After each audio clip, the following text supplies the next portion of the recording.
Hi, my name is Carlie, and I am an undergraduate honors student in the Department of Management at Concordia University. With the help of Dyer, our focus was to determine the relationship between age and learning a new technology. In this short video, I will be discussing all the work that I've accomplished throughout the summer of 2021, all thanks to the Concordia University Student Research Award. Before I start, I would like to define a few terms that you may not be familiar with and you may encounter throughout this video. So the first is self-efficacy, which is a person's confidence that they can successfully do something. The second is age stereotypes, which are false beliefs that people have about a certain age group. And stereotype threat is when someone is worried about confirming a negative stereotype about themselves or the group that they belong to. Take a look at these two pictures. What do you think about them? Do you think the man on the right is better at using technology, or do you think the man on the left is? Now let me explain to you why I just asked that. Older people are sometimes seen as unable to use technology like a computer or a phone, for example, and this causes them to see themselves as less able to use that technology. And being less confident, when they're given a task, they're less likely able to complete it. And when looking at this from a work perspective, it's why older employees try to avoid learning new technologies. It's why managers will exclude them from learning the new technology.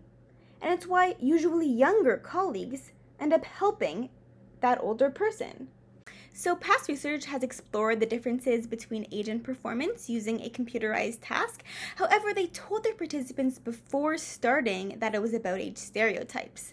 So what we wanted to do was the opposite. We wanted to give them a computerized task, but we did not tell them that it was about age stereotypes. And then we observed performance. So now you might be wondering, what is this task? So I'm going to show you that next. So this is the GatherTown software that we used. You can see me right there in the lower corner.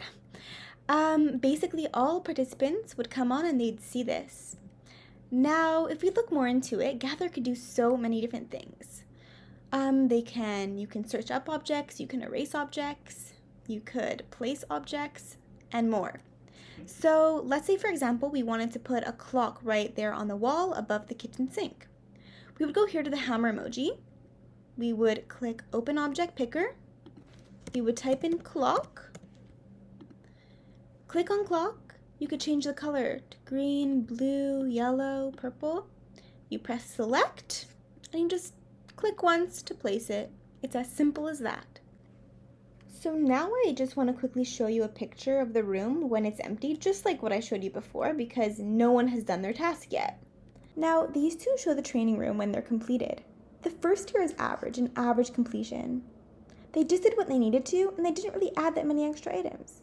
And this one to the right is someone who went beyond and really showed their confidence in learning this technology. They added extra items, and they even explored different colors. So we divided our measures into two sections, performance measures and survey measures. So for performance measures, the first one is success in completing their task. So we recorded whether their participant placed all the 27 items into their room. The second is time taken, which is the amount of time it took them to complete the task. So maybe it took 10 minutes or 25 minutes, which was the maximum. The third is extra items. So if participants had time, they were able to add any extra objects they wished into the room. And then questions asked. So participants were able to ask questions, and then we wrote down the number of questions asked. Now for survey measures, which were included in the online survey. We asked about age, so we put them into categories of under 45 years old and over 45 years old. The second was positive and negative emotions, so the PANA scale was used. Some examples are excited and interesting, which are positive, or upset and distressed, which are some negative emotions. Then, we have computer self-efficacy. Then, age stereotypes, which has more to do with their beliefs in the workplace. And the last one was stereotype threat, which had to do more with their personal beliefs. So as I mentioned before, our sample was separated into two groups, the under 45s and the over 45s. Now, when we take a look at performance, it seems like performance of the older participants were a bit worse than younger participants. For example, if you look here at the time taken, it took the under 45s an average of 14.8 minutes, while it took the over 45s an average of 24.2 minutes, which is a bit longer. Now, if we look at the survey measures, there were no huge differences for positive and negative emotions, but it seemed like older participants felt a bit more negative emotion, while younger participants had a higher self-efficacy, which is a confidence. For age stereotypes, there were no major differences, which means that both age groups felt like they were able to learn new technologies at work. And then lastly, stereotype threat suggested that older people felt like they cannot learn at the same level that younger employees can in the workplace. So even though our sample was small, we feel like the findings are interesting enough that we can test it statistically with a bigger sample. So what does all of this tell us? It tells us that managers need to create a learning-friendly environment for employees of all ages so that they can all be given an equal opportunity for learning and development. Thank you.